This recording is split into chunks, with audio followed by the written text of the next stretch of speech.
Assalamualaikum warahmatullahi wabarakatuh. Perkenalkan, nama saya Alda Swesti Alfani. Hari ini saya akan mempresentasikan hasil modul ajar saya untuk kegiatan upscaling dan rescaling tahap 4. Yang pertama, saya mohon izin kepada Ibu Nurlaili SSTM PAR selaku fasilitator dan Ibu Cynthia selaku admin. Oke, untuk yang pertama ini adalah informasi umum modul. Dimensi profil pelajar Pancasila yang pertama ada bernalar kritis, kreatif, dan berkebinekaan global. Untuk fasenya di fase F, kelasnya kelas 11 dan untuk semesternya adalah semester 3. Elemennya merupakan pemanduan wisata dan memimpin rombongan wisata. Untuk alokasi waktunya adalah 11 kali pertemuan. Kompetensi awalnya peserta didik memahami kerjasama yang efektif dengan kolega dan pelanggan. Yang kedua, bekerja sama dalam lingkungan sosial yang berbeda. Yang ketiga, prosedur kesehatan, keselamatan, dan keamanan dalam bekerja.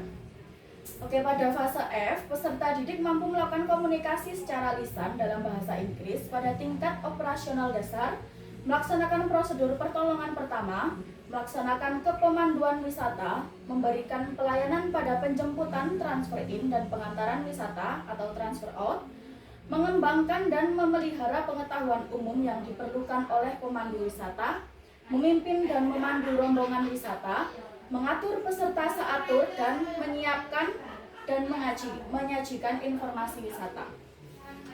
Baik, selanjutnya untuk tujuan pembelajarannya bisa kita lihat yang pertama adalah memahami pemanduan wisata dalam bahasa Inggris pada tingkat operasional dasar. Kriteria ketercapaian tujuan pembelajarannya pada kegiatan pembelajaran pertama adalah memahami dan mengembangkan pengetahuan dasar dan pengetahuan umum tentang pemanduan wisata atau tour guiding. Yang kedua, memahami tentang tugas, peranan, tanggung jawab pemandu wisata serta kode etik profesi.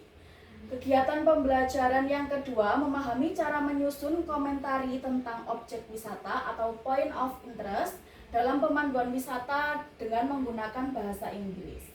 Kegiatan pembelajaran ketiga, menyajikan komplementari tentang teknik pemanduan wisata pada rombongan perjalanan wisata. Menerapkan teknik pemanduan wisata pada rombongan perjalanan wisata. Serta yang terakhir, menerapkan teknik pemanduan wisata pada rombongan perjalanan wisata atau asesmen sumatif untuk kerja.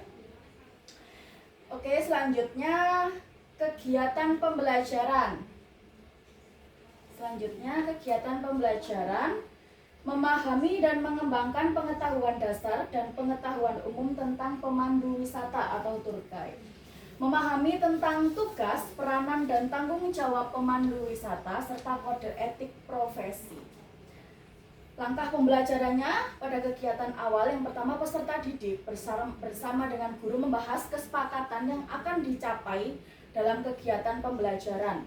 Asesmen awal pembelajaran dapat dilihat pada lampiran asesmen kegiatan pembelajaran yang pertama. Yang kedua, guru menyampaikan pertanyaan pemantik untuk materi yang akan dibahas. Nah, contohnya ada 3. Yang pertama, bagaimana menjadi seorang pemandu wisata yang menarik itu. Yang kedua, apa saja hal yang menyenangkan yang akan dialami oleh pemandu wisata. Yang ketiga, apa saja yang bisa didapatkan oleh pemandu wisata selain gaji. Oke, nah langkah-langkah pembelajarannya atau kegiatan inti. Yang pertama, peserta didik akan diberikan link tentang kepemanduan, linknya berupa link YouTube. Nah, nanti peserta didik bisa melihat link di situ.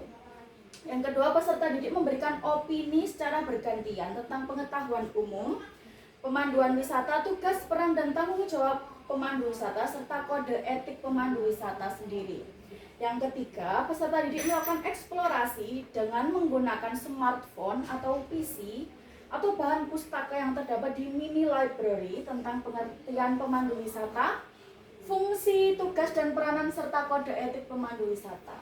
Nah, yang keempat adalah hasil exploring didiskusikan bersama teman dalam kelompok kecil yang berisikan 3-4 kelompok.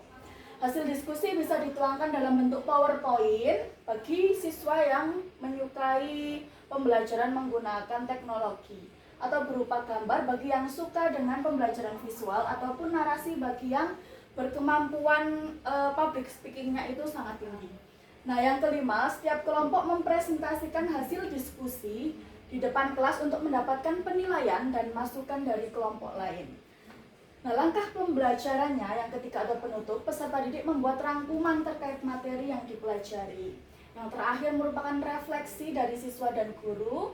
Refleksi dilakukan untuk mengetahui kendala, hambatan, dan kesulitan yang dialami oleh peserta didik maupun guru agar kegiatan pembelajarannya yang selanjutnya lebih tertata dan bermakna. Baik, adapun kegiatan pembelajaran yang kedua,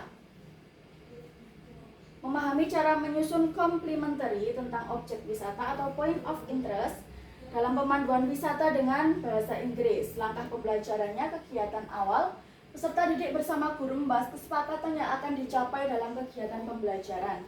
Yang kedua, guru menyampaikan pertanyaan pemantik untuk materi yang akan dibahas. Ketika kalian berkunjung ke suatu museum atau gedung bersejarah, informasi apa saja yang ingin kalian ketahui? Nah, yang selanjutnya, informasi apa saja yang ingin kalian ketahui ketika melihat sebuah tarian atau upacara tradisional di suatu daerah? Yang ketiga, ketika kalian mengunjungi sebuah objek wisata yang menarik, informasi apa saja yang ingin kalian gali lebih dalam?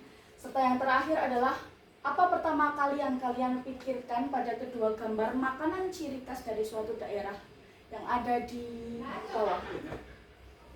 Selanjutnya, langkah pembelajaran inti, peserta didik menyimak salah satu link dari video pemanduan tentang objek wisata atau point of interest dari berbagai macam tipe objek yang sudah tersedia di dalam link yang ada di sini. Oke, selanjutnya,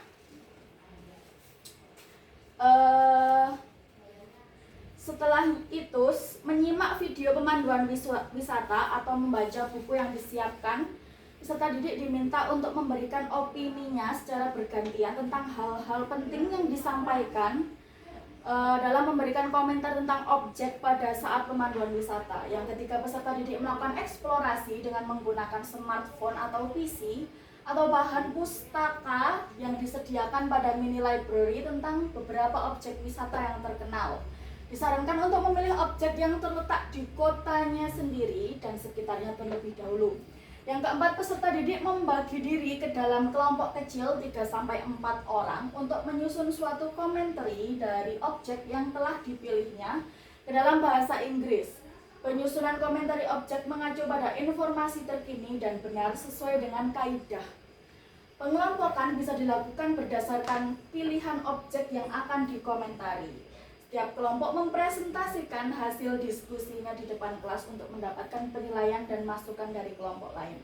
Oke, selanjutnya kegiatan penutup. Itu yang pertama, peserta didik menyepakati bahwa pertemuan berikutnya adalah mempresentasikan hasil. Selanjutnya yang kedua, peserta didik melakukan presentasi di depan kelompoknya masing-masing pada pertemuan berikutnya.